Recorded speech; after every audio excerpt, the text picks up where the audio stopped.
ازيكم شباب، ازيكم ولاد، ازيكم اصحابي يا اخواتي، عاملين ايه؟ النهارده تاني يوم على التوالي بصور، بس ممكن فيديو ينزل يوم ويوم. واشكركم جدا جدا، اخر فيديو التفاعل فيه حلك. اول مره اعمل مقارنه، او مش اول مره اعمل مقارنه زي دي، اول مره اعمل مقارنه اشمل زي دي. لما شفتوا من العنوان، النهارده ان شاء الله نقارن بين اكبر الابراج في كل الدول العربيه، او كل دوله ليها برج ان شاء الله باذن الله. نشوف شمال افريقيا، نشوف الوطن العربي كله. لما الفيديو يكون عاجبكم ما تنسوش تشتركوا في القناه وتفعلوا زر الجرس، تكتبوا رايك في التعليقات تحت. والحمد لله التعويره بقت احسن شويه، فعشان ايه بس في تعويره تانية طلعت هنا، فتحس ان انا بقي محتاج شويه استشفاء. والزرعه يا جماعه، عشان اللي قال لي مش عارفني لو ما يعرفش مش هيشوف الزرعه هي يا باشا. ايه رايك؟ جميله حلوه طبعا دي يا جماعه. انا عاملها عشان في عندي حاجه اسمها تربيه عسكريه في الكليه، حاجه كده زي اسبوعين يعني بقضيهم تدريبات وكده بتاع تمهيدا للجيش. فدعواتكم ليا لسه ما جاتش يعني، لسه انا في قائمه الانتظار، فالموضوع كلها شكلها قطع على السن بس كده. فادعوا لي ان شاء الله ربنا يكملها على خير باذن الله. يلا يعني العالية صار يعتبر جزء مهم كثير من خطط أي دولة في العالم، لأنه أحيانا الأبراج بتتحول لمعالم سياحية بيزورها ملايين الأشخاص سنويا. عشان هيك كل دول العالم صارت تتسابق في بناء أطول برج، لدرجة إنه اليوم في أكثر من 40 برج ارتفاعهم أكثر من 400 متر. وأكيد إن الدول العربية برضه اهتمت كثير بالموضوع، عشان هيك في مجموعة كبيرة من الأبراج العملاقة في الوطن العربي.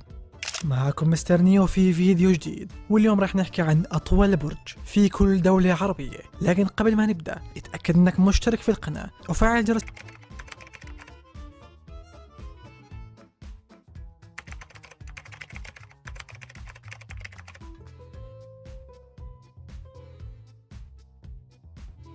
في المرتبة 18 سلطنة عمان. أطول برج في عمان هو فندق الشيراتون، تم بناؤه في سنة 1985 في مدينة مسقط، وهو عبارة عن غرف فندقية بارتفاع 16 طابق وأكثر من 53 متر. في المرتبة 17 دولة اليمن. أطول مبنى في اليمن هو برج القباطي، وهو موجود في مدينة صنعاء بارتفاع 20 طابق وأكثر من 80 متر. في المرتبة 16 دولة فلسطين. أطول مبنى في فلسطين هو برج فلسطين التجاري، وهو عبارة عن فندق ومجموعة من المحلات التجارية والمطاعم بارتفاع 28 طابق وأكثر من 96 متر. في المرتبة 15 الجمهورية التونسية. من بين أطول الأبراج في تونس في عنا برج الوطن وفندق لايكو تونس ومبنى بنك الإسكان. لكن أطول برج في تونس هو فندق المرادي أفريكا، تم افتتاحه في سنة 1971 في شارع الحبيب بورقيبة في مدينة تونس، وهو عبارة عن فندق 5 نجوم مكون من 22 طابق وبارتفاع 112 متر. في المرتبة 14 الجمهورية العربية السورية. أطول برج في سوريا هو برج دمشق، وهو عبارة عن مبنى سكني عملاق بارتفاع 29 طابق وأكثر من 120 متر. في المرتبة 13 الجمهورية السودانية. أكبر مبنى في السودان هو برج مؤسسة الاتصالات السودانية، تم افتتاحه في سنة 2009 في مدينة الخرطوم، بيتكون من 29 طابق بارتفاع أكثر من 130 متر. برضو يستحق الذكر في السودان مجموعة أبنية ثانية مثل فندق كورنثيا وبنك التضامن الإسلامي. في المرتبة 12 الجمهورية الجزائرية. أطول برج في الجزائر هو برج إقامة وهران، مبنى سكني عملاق بطول 132 متر وارتفاع 29 طابق، موجود في مدينة وهران. لو تلاحظوا يا جماعه ان هي كل الابراج اللي ضاربه والعاليه هي اعتقد يا اما ابراج مثلا مباني تجاريه اقتصاديه لها علاقه بالحكومه بالدوله، فندق.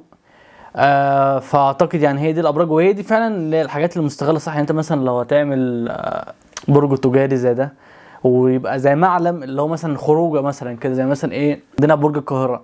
برج انا مش اعلى حاجه في البرج الايقوني اللي هو في العاصمه الاداريه الجديده، ويبقى 400 متر يعني، واعتقد هيبقى مصنف اكبر 5 اعتقد في القائمه. المهم يعني البرج الايقوني ده ما تعمل العاصمه الاداريه، لو انا ما دخلتوش بس ممكن اقول لاصحابي طب يلا نروح برج الايقوني كده خروجه، لان المدينه طبعا كلها بتتبني جديد، فاكيد كلها تبقى حلوه ولسه يعني ما كملتش يعني، بس ان شاء الله خير وتكمل على خير.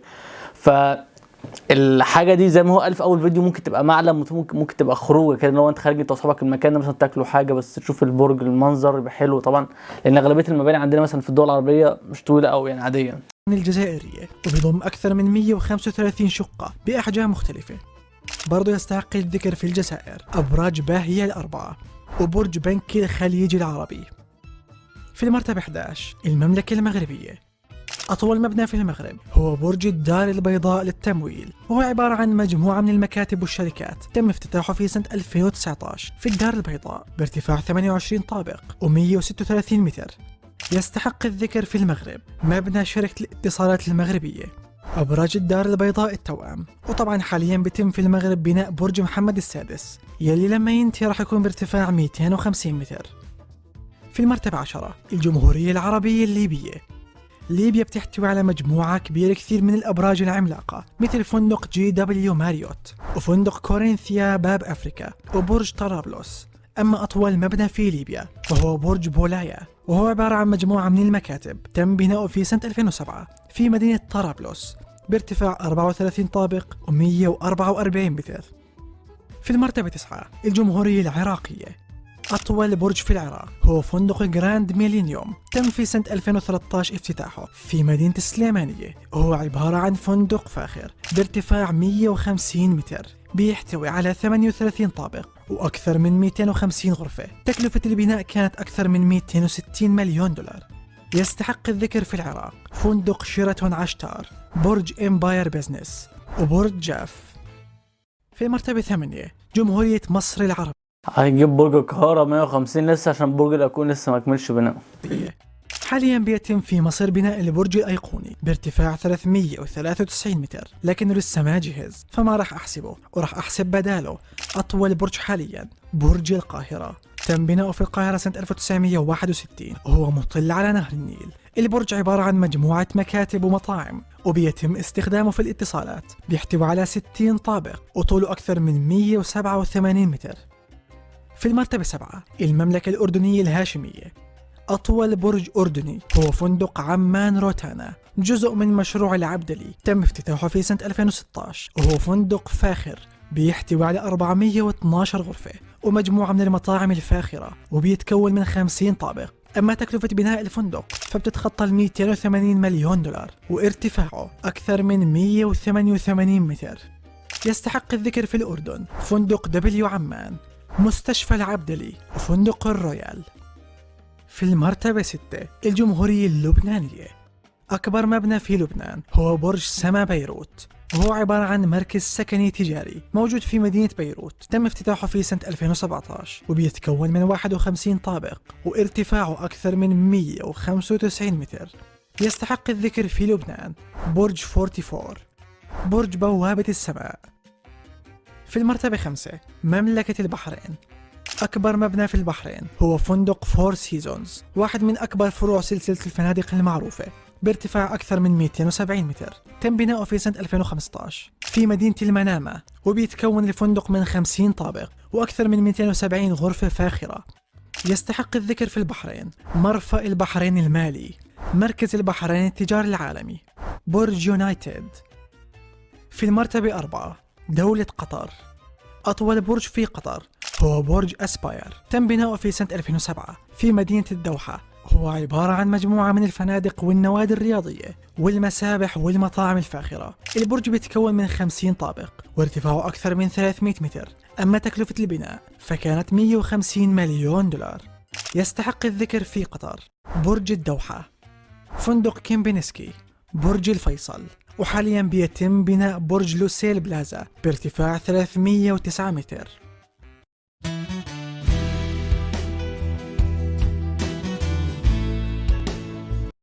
في المرتبة 3 دولة الكويت. أطول برج كويتي بدون منازع هو برج الحمراء، مجمع تجاري عملاق ومجموعة من المكاتب. تم افتتاحه في سنة 2012 في مدينة الكويت بتكلفة أكثر من 590 مليون دولار. البرج بيحتوي على 80 طابق وهو رقم 37 ضمن أطول الأبراج في العالم بطول 413 متر. يستحق الذكر في الكويت برج NBK، برج الراية، مقر بنك الكويت المركزي. في المرتبة الثانية المملكة العربية السعودية. أطول برج في المملكة هو واحد من أبراج البيت السبعة ورابع أطول مبنى في العالم بطول أكثر من 601 متر، برج الساعة. تم افتتاحه في سنة 2012 وهو عبارة عن مجموعة ضخمة من أفخم الفنادق العالمية بالإضافة لمراكز تجارية وكراجات، وبيحتوي البرج على ساعة مكة يلي تعتبر أكبر ساعة في العالم. طبعا البرج بيحتوي على 120 طابق وهو مطل على الكعبة المشرفة. يستحق الذكر في المملكة مبنى هيئة السوق المالية، برج رافائيل مركز المملكة، بالإضافة لبرج جدة يلي بس ينتهي رح يكون أطول برج في العالم بارتفاع أكثر من 1000 متر. في المرتبة الأولى الإمارات العربية المتحدة. برج خليفة اليوم هو أطول برج في العالم بارتفاع أكثر من 828 متر. تم افتتاحه في سنة 2010 في مدينة دبي بتكلفة أكثر من 1.5 مليار دولار، وهو عبارة عن مجموعة من الفنادق والمكاتب مصممة على شكل حرف الواي. البرج بيحتوي على 163 طابق وأكثر من 400 جناح فاخر شارك في بنائها أكثر من 12,000 عامل. تم تسمية البرج نسبة للشيخ خليفة بن زايد الرئيس السابق للإمارات. يستحق الذكر في الإمارات مارينا 101، برج الأميرة، برج الماس. بنكون هيك وصلنا لختام الفيديو. يا جدعان امتى نسكن في ابراج يا جدعان؟ بس كده يا شباب، بس كده يا بنات، اتفرجنا على الفيديو او اتثقفنا الصراحه وعرفت معلومات كتير. كل برج في كل دوله. الكويت ما كنتش اتوقع ان عندها كذا برج عالي كده ما شاء الله. في الامارات طبعا برج خليفه طبعا، وفي برج جده اللي بيتبني جديد في السعوديه، غير برج الايقوني اللي لسه يعتبر برج الايقوني فاضل حاجه بسيطه على الانتهاء، وان شاء الله باذن الله يعني هيشتغل ان شاء الله ممكن على السنه الجايه او السنه اللي بعدها، بحيث برضو العاصمه كلها تبدا تشتغل ويبدا فيها يخش فيها السوق والناس تبدا تسكن هناك وتشتغل هناك واستثمارات ومش عارف ايه. بس كده، واتمنى الفيديو كان عجبكم، ولو عجبكم الفيديو ده برضو قولوا لي تحت في التعليقات. عايزين برضو مقارنات من الحاجات دي الفتره الجايه، قولوا لي تحت في التعليقات. ولمس عليكم، سلام.